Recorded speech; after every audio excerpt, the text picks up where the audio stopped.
Hello，我是 Ufi，今天和大家分享一个 DIY 改造项目，就是我家里天台的铁皮小屋。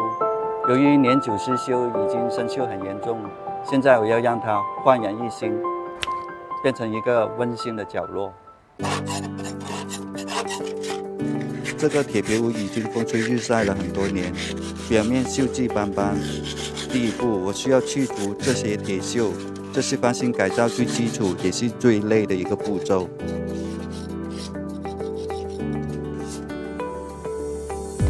由于铁锈侵蚀严重，很难彻底除锈，我给它涂上一层铁锈转化剂，这样可以固化铁锈，形成新的保护膜。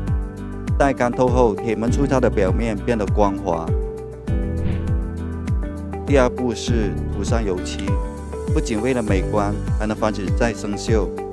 可以延长铁皮小屋的使用寿命。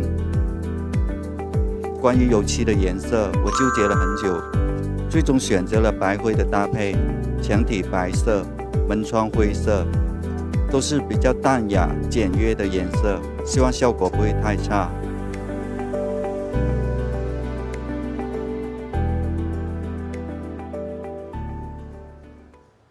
经过2天的努力，油漆终于做完了，但也付出了沉重的代价，鞋子废了。第3步是安装雨棚和布置灯光。雨棚除了可以遮风挡雨，对铁门也是多一重的保护。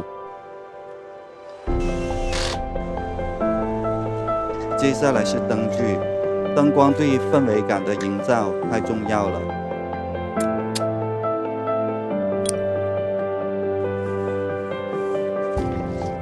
最后加上一些简单的布置，一个休闲的空间就完成了。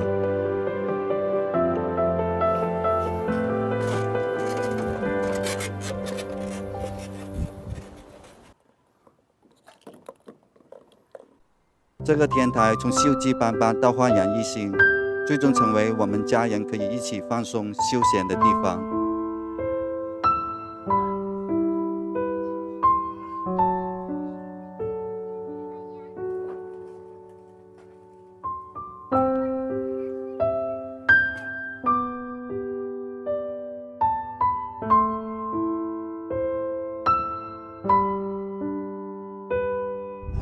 每一次改造都是为了让生活更美好。这几天我流了很多汗，也晒黑很多，但看到他们玩得那么开心，一切都很值得。